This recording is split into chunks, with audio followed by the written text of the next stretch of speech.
Anda masih bersama kami dalam Berita Lampung. Bagi Anda yang baru bergabung, inilah Berita Lampung pilihan hari ini.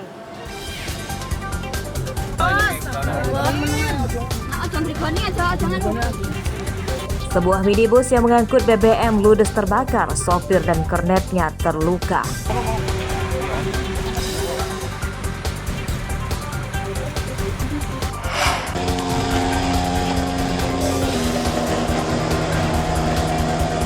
Seorang pasien demam berdarah meninggal dunia.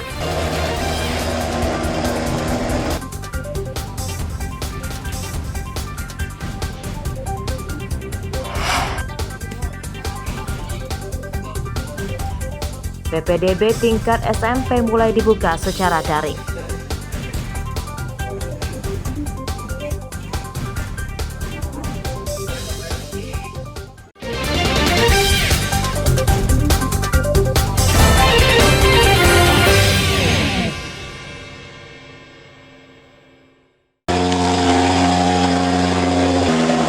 Kasus demam berdarah atau DBD di Tulang Bawang memakan korban jiwa.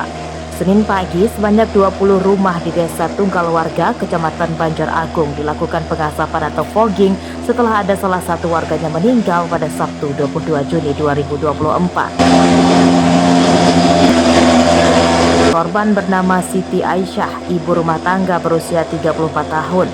Menurut keluarganya, Siti awalnya mengalami demam tinggi dan dilarikan ke puskesmas.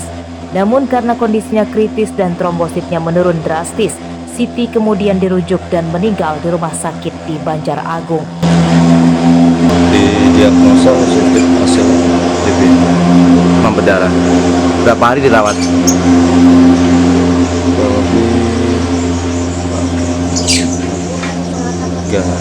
Tiga hari dirawat. Dan itu dia posisinya datang ke puskes sudah terlambat. Sudah kami lakukan rujukan ke Gria Medika. Tapi nggak tertolong ya? Enggak. Ya, untuk masyarakat sudah sering kami sampaikan bahwa fogging itu bukan merupakan tindakan yang tepat ya. Karena fogging dia hanya membunuh nyamuk dewasa. Yang paling tepat adalah PSN, pemberantasan sarang nyamuk. Berdasarkan data Dinas Kesehatan Tulang Bawang, sejak Januari hingga pekan ketiga Juni terdapat 72 warga yang terserang DBD, 2 diantaranya meninggal dunia. Azalea Alika, bocah perempuan 10 tahun, warga Banjarmargo, meninggal pada akhir April lalu, dan terakhir Siti Aisyah. Untuk menangkal wabah DBD, Dinas Kesehatan Tulang Bawang mengimbau warga meningkatkan perilaku hidup bersih dan sehat. Jangan biarkan genangan air di sekitar lingkungan rumah karena akan menjadi sarang berkembang biaknya nyamuk demam berdarah. Mustaqim melaporkan dari Tulang Bawang.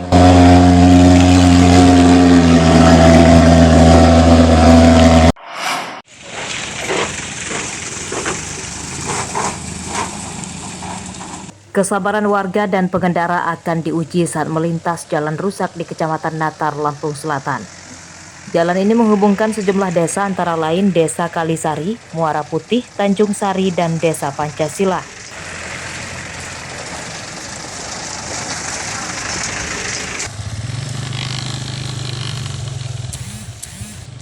Untuk merasakannya, kami mencoba melintasi jalan rusak sepanjang belasan kilometer itu menggunakan motor.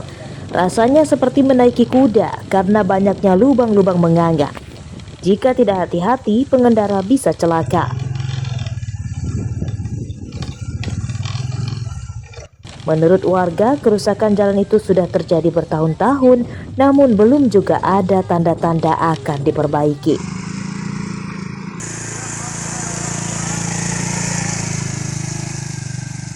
Ini Pak, Hancur, apalagi kalau hujan, susah melewatnya. udah berapa lama ini Pak? Udah lama ini saya lewat sini udahan. Kalau bisa cepat dibenerin lah. Berapa lama kira-kira? Ya, tahun mah ada lah kayaknya udahan kalau saya sering lewat sini. Pak, kalau lihat jalan kayak gini Bapak apa yang ditakutin sih Pak? Ya satu, karena kalau air gini kan nggak kelihatan ya lubang. Takutnya masuk lubang kita jatuh, ya kan. Seperti itu kalau motor-motor ya kan. Banyak inilah kendalanya kalau jalan kayak gini. Tahun udah ada ya. Mas, yang ditakutin apa sih Mas kalau jalan kayak gini nih? Mobilnya rusak. Mobil rusak. Pernah ngalamin kerusakan gitu? Pernah ya? Inginnya gimana nih Mas, inginnya? Pengennya sih rata, terus biar sama-sama lancar. Jalan rusak menyusahkan warga. Gubernur, Bupati, dan anggota DPRD sebagai pemangku kebijakan didesak peduli dan segera memperbaiki jalan ini. Selain rawan kecelakaan, jalan rusak juga menyebabkan harga bahan pokok di daerah ini lebih mahal dibanding daerah yang lebih maju. Andri Kurniawan melaporkan dari Lampung Selatan.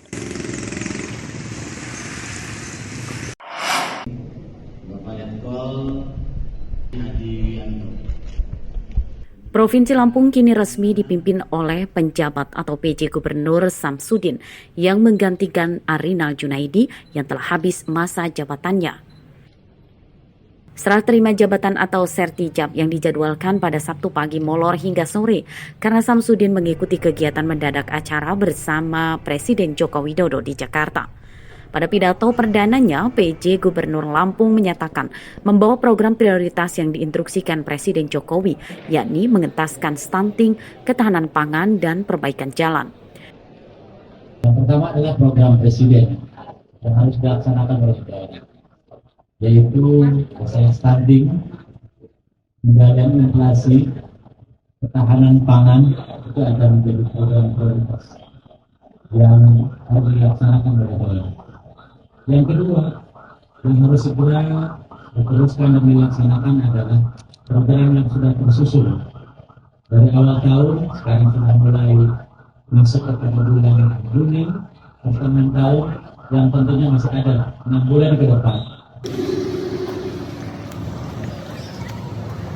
Seperti diketahui, infrastruktur khususnya jalan di Lampung jadi perhatian khusus Presiden Joko Widodo.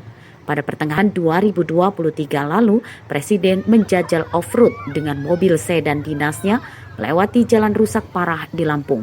Dari kunjungannya itu, Presiden Jokowi menginstruksikan Kementerian Keuangan menggelontorkan dana 800 miliar rupiah ke Kementerian PUPR untuk perbaikan jalan di Lampung. Kini jalan tersebut sudah diperbaiki. Arsadi Saputra melaporkan dari Bandar Lampung. Suguhannya kurang bagus ini Pak ya, mohon maaf.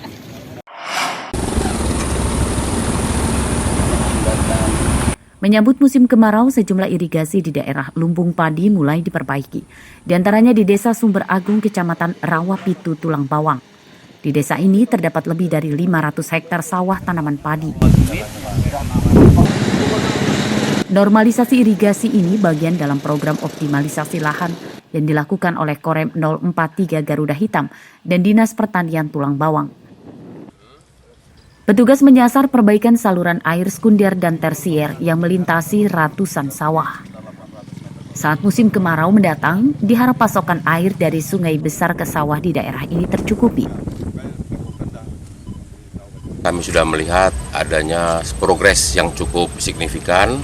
Adapun luas lahan di wilayah ini kurang lebih 528 hektar di wilayah ini tersebar. Banyak beberapa tempat juga yang sedang melaksanakan kegiatan yang sama. Harapannya tentunya sangat bermanfaat hasil optimalisasi lahan ini kepada seluruh petani yang ada di wilayah ini. Menurut petani, sulitnya air untuk mengairi sawah mereka selama ini berdampak pada minimnya hasil panen padi yang rata-rata hanya 3 ton per hektar. Padahal di daerah lain yang airnya cukup, para petani bisa memanen hingga 7 ton padi per hektar.